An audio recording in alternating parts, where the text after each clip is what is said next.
That's right, Pikachu. Today is Christmas. Merry Christmas, everyone. Hello and welcome back. Once again, it's time for the Golden Age of DC Comics, 365 days, where I take this beloved hardcover coffee table book given to me about 2 decades ago by one of my best friends. This hardcover coffee table book has been surfing my coffee table. You sense a theme or hint?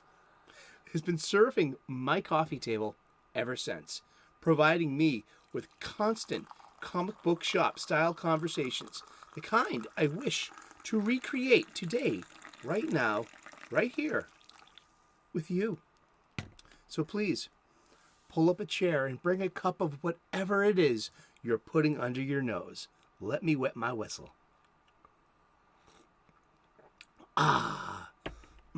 That's a good cup of coffee. We are using this 365 days book for its intended purpose. We're going to open up to today's date, which is what? It's December the 25th. We're going to look at some comic book art of an antediluvian age. We're going to read the blurb, and then we're going to talk about comic books. And we're going to talk about comic books every day for the rest of the year. That's right. Thank you so much for tuning in. You are the most important ingredient in our recipe for our show. This is very true. This conversation we've been having all year long. It's a wonderful excuse to just put your worries aside for a few minutes in a day and just talk about comic books. The whole reason to read comic books, escapism. Let's put aside our worries. Let's celebrate. And we celebrate all year long. So, let's get to it. I hope you are clobbering your problems and not being clobbered by them. This is a 2004 Abrams publication written and curated by Les Daniels, Chip Kidd, and Geoff Spear.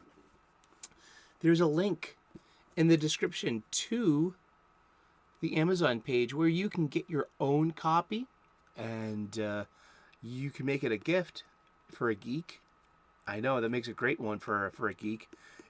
It will look great on your coffee table, and you can play along at home. The Golden Age of DC Comics runs between 1938 and 1955. The Silver Age from 1956 until 1970. The Bronze Age, I'm a Bronze Age baby myself, from 1970 to 1985. And the Copper Age begins in 1985. I get these definitions and standards from the Overstreet Comic Book Price Guides. The back of the book. Yeah, it has words and stuff. I kind of just woke up. I just rolled out of bed. It's a glossary. Gosh darn it. Wow. The simple things that escape us. I think I need more coffee.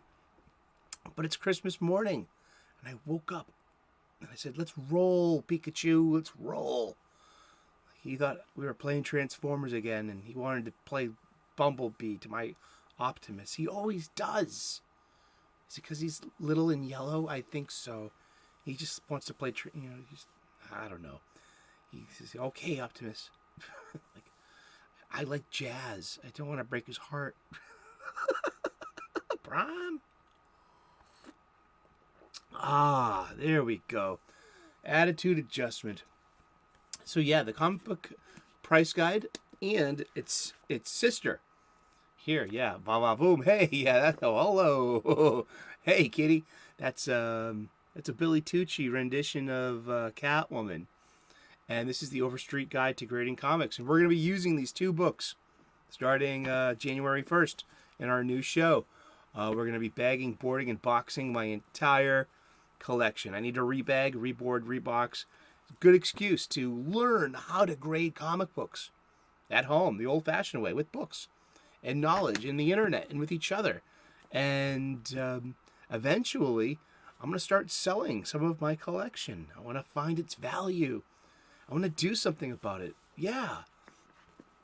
Getting old. Maybe throw it into into some kind of money market that, I don't eat cat food when I'm older. Oh gosh, it's a really it's a hard world. I mean, people have fears, and you know what?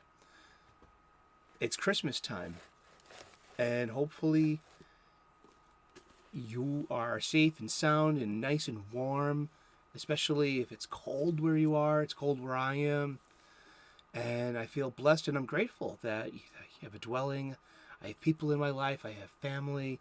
I've got a decent job with decent benefits, and I have this day off, this holiday, to to celebrate. Whatever it is that you want to celebrate too. I mean, it's Christmas, sure, it's Christian, and that's where that comes from. But it's also a Hanukkah. It is. It's 8 crazy nights. There are solstice traditions all over the globe. 4 days ago, on December the 21st, it was the winter solstice.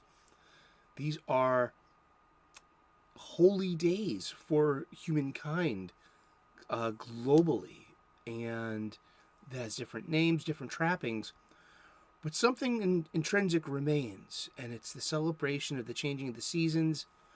The sun is coming back. The days are getting longer.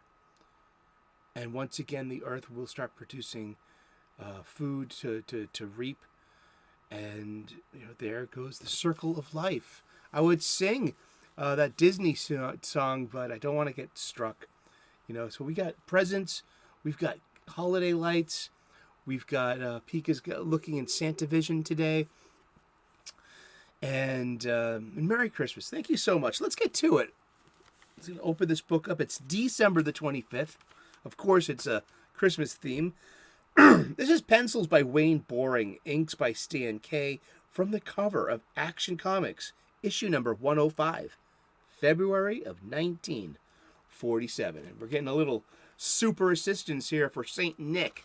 It looks like, our magic man is a little bit stuffed on cookies and milk and having trouble getting down this chimney. Let's read the blurb and let's get back to this boring art. Let's look up Wayne Boring while we're at it, too. Wayne Boring. And we're also going to talk about Kurt Swan. Yes. These well-known Superman artists of a bygone era. It's Christmas Day. 2 of the world's most popular figures join forces to solve a problem in physics. Come to think of it, Santa wears a distinctive, brightly colored costume, flies through the air at incredible speeds, performs impossible feats for the benefit of humanity, and has a secret headquarters somewhere in the Arctic. Could it be not Superman is actually... Could it be that he, Santa Claus, not Superman, is actually the original superhero? I dig that. I dig that. Muchos. Muchos. But yeah, that's Wayne Boring art. Look at that Santa. Love that Santa. Look at that. Love the shadow from his hand on his side there. We're respecting light source. It's an important part of any drawing. We've got a toy soldier. We've got a baby doll. We got a wagon, a red wagon. We've got a bolly. We've got an alphabet block. He's got a sack of toys for small children. And Pika was so nice. Pika is our executive producer, and he makes show notes. We use show notes. We do. We use show notes. Pika spends all day making these show notes for us, and it just says Santa and Superman today. That's it.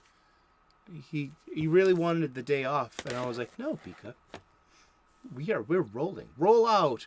And then he thought once again, I wanted to play Transformers. And he can't, he doesn't really understand, I don't want to be a semi-truck. I want to be the Porsche. Yeah, with the sound system. Jazz. Voiced by Scatman Crothers. Yes, indeed. I found this. We found this this article from Comicbook.com from back in 2015 by Christian Hoffer. It's called the top 5 Santa Clauses in comics, because Santa Claus has been coming around comic books for forever. There's they don't. He's been in Marvel Comics, and there's this famous Santa holding the gun. It's kind of based after the Terminator cover too, but it's like he's got the glasses on, and he's got the 45 with the laser sight. You know, those are distinctive things for the mid 80s. There was Santa Claus in the DC, like as we just saw. One of the most famous ones I can recall was Lobo. Now Lobo is the intergalactic bounty hunter, product of the early 90s. Bad talking anti-hero, intergalactic foolishness. He's an indestructible alien who's a bounty hunter. He's got a foul mouth. He's kind of like DC's response to Wolverine.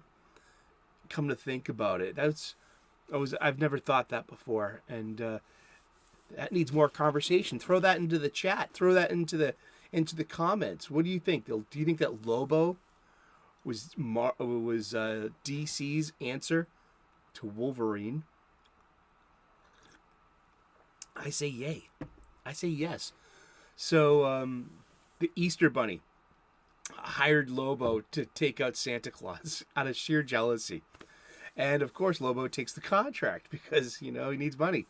And a battle ensues, and it ends, with Lobo chopping off Santa's head and then loading up the magic sleigh with nukes to drop on planet Earth. Yeah, it's just really, it makes me think in hindsight, like, why are we idealizing that age of comics? I mean, that's pretty nihilistic if you think about it. Santa Claus was pretty big in Fables, which was a DC Vertigo line by Bill Willingham. That was huge. It was really good, to be honest. I forgot all about that. One of my buddies, also, this is from comicbook.com, but go figure, synchronicity. One of my buddies, Max Von Priestley, MVP, go subscribe, ladies. He reminded me about Klaus. It's from 2015 from Boom Studios, and it's Grant Morrison, one of my favorite comic book writers ever, teaming up with Dan Mora, who recently is doing World's Finest, the Batman Superman title on DC Comics, and it's amazing. It looks great, and it's something I got to catch up on. But it was billed as a Santa Claus Year 1. Morrison's Klaus is a younger, sexier version of the famous Yuletide spirit long before he took up the velvet red suit and put on a few pounds. He's a solitary hunter of reindeer. Klaus rebels against the town's cruel ruler, who has canceled the local Yule festival. Now, Yule is a Scandinavian tradition. That's, you have all these different world cultures, and somewhere they were all put into some spinner and made into a salad, and now we have Christmas. Or it's just beginning, I prefer Christmas myself because I grew up Irish Catholic, and I'm pretty much a Hindu now, but I don't want to take things away. What use is it taking things away? Everyone can just stand up and say, hey, I'm celebrating this. Like, I'm celebrating Festivus this year. Festivus. For the rest of us, we can air our grievances.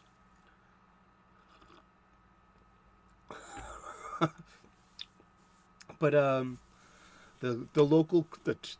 solitary hunter of rain, Klaus rebels against a town's cruel ruler who has canceled the local Yule festival in order to force the townspeople to work harder in the mines.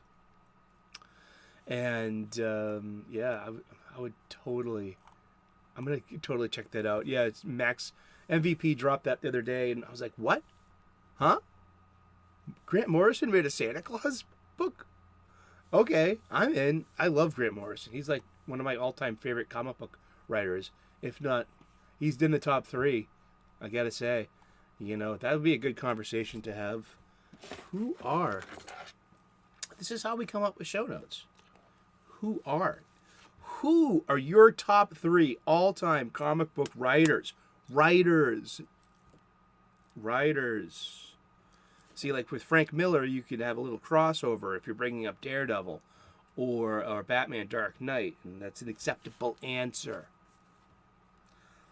But yeah, writers of a certain age too. I mean, like, maybe just, should there be a catch-all, or should this be done by age?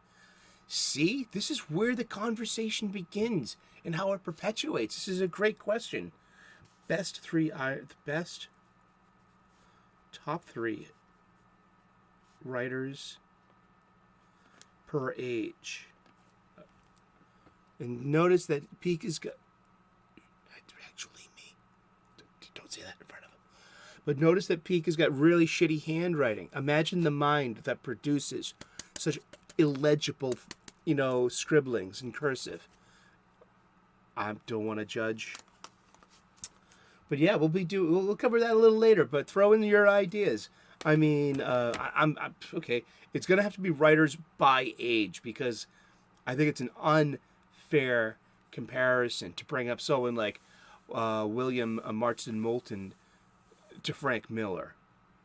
I mean, they both have their things to unpack, but head to head, that's not a good competition. I mean, I think that's, you gotta think fairness and weight class, and I don't know. What do you think? Let me know. But Grant Morrison would definitely be in my top 3 of the modern age, as defined in the Overstreet Comic Book Price Guide. The modern age of comic books has been going on since 1993. It's been going on for 30 years. I find that incredible. Like, I don't think that's believable. That's literally what incredible means. It's that's not truth. That it can't be true. But let's look up the page real quick. In the glossary, Eric. In the glossary, where's Sully? I've seen it here before. Let's see it again. Maybe you should put your glasses on. Awesome. Is it the current age of comic books? It doesn't say. I'll find it. Don't worry. The Copper Age. The Copper Age. Comics published from 1984 to 1992. So maybe I should dial back my 1985 on this. Yeah. This is the Atom Age. Comics published between 1946 and 1956. The Modern Age. All right. A catch-all term applied to comics published since 1992. You read it right here. Page 1071 of the 52nd Overstreet Comic Book Price Guide. That's the book. That's the standard. We are in the modern age of comic books, and it's been going on for 30 beeping years. Yeah, I don't see that. I mean, I want better definition. I mean, because even in my own argument here, you're going to have to put, like, Grant Morrison up against someone like Neil Gaiman. That can be a very fair, Ooh, who's going to win? Pikachu, I choose you. Yeah, that's a good one. So, Merry Christmas. Just a little Wayne Boring was an American comic books artist. He was born in June 5th of 1905, and he died in February 20th, 1987. So by the 40s here, he's like in his late 30s, early 40s, and And in the 50s, too, he's one of the great Superman, the great Superman artists. Siegel and Schuster's character Superman was published in... I'm reading this from, you guessed it, the wiki!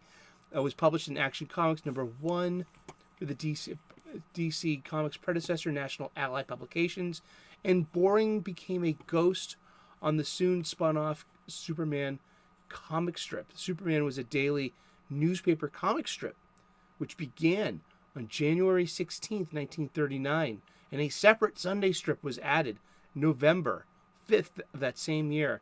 Those strips ran continuously until May 1966. Wow, yeah. So Superman was in newspapers. Indeed. In 1942, National Comics hired Boring as a staff artist and teaming him as the penciler with inker Stan Kay, as we saw today. The two would work together for nearly 20 years during the golden age of comics.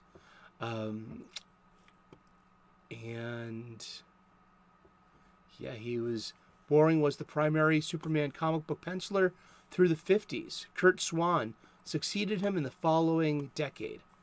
But although Boring returned for sporadic guest appearances in the early 60s and then again in late 1966 and 1967. One critic of Boring's 1950 Superman art says that, quote, comics legend Wayne Boring played a major role in visually defining the most well-known superhero in the world during the peak of Superman's popularity. Another writer echoed Boring's bravura brushwork defined many of its key elements and made Superman look more powerful and imposing, now standing a heroic 9 heads tall. Heads are a way that artists judge height and scale to each other in a panel itself. So a head, I've heard artists use this. So a body being 9 heads tall, it's basically he's kind of like a head above everyone else. 9 heads tall and brought a fresh realism, a slick sci-fi vision, and a greater seriousness of tone. Indeed. And I said I was going to mention Curt Swan. And Curt Swan was basically the Bronze Age Superman artist. And his first job was penciling... His first job was penciling the iconic character for Superman issue number 51 in March-April of 1948. And... yeah, and Swan just basically was a DC bullpen artist, for years, and then came the 70s, and then came me, I guess. I mean, I've grown up on Curt Swan art, and that his famous Superman, and it's just these great Superman artists just literally make the character. We need to wrap this up. Merry Christmas. Thank you so very much for tuning in today on this holiday. We've been talking about comic books, and we're going to talk about comic books every day for the rest of the year. So tune in tomorrow, 3 p.m. U.S. Eastern, and we'll find out who we're talking about when we turn the page tomorrow. Please like and subscribe. I would love to earn your subscription. Make it a holiday present to yourself and to me. Let's go, subscribe to my channel. We talk about comic books every day. We talk about cooking, spirituality, purpose, planets in the naked eye planets that we can see in the early morning, and bunnies eating their breakfast if I can catch them with my camera. I love this stuff. Thank you so very much. God bless. Namaste. Good luck. We will see you again tomorrow in those funny pages. Ciao. Bye-bye.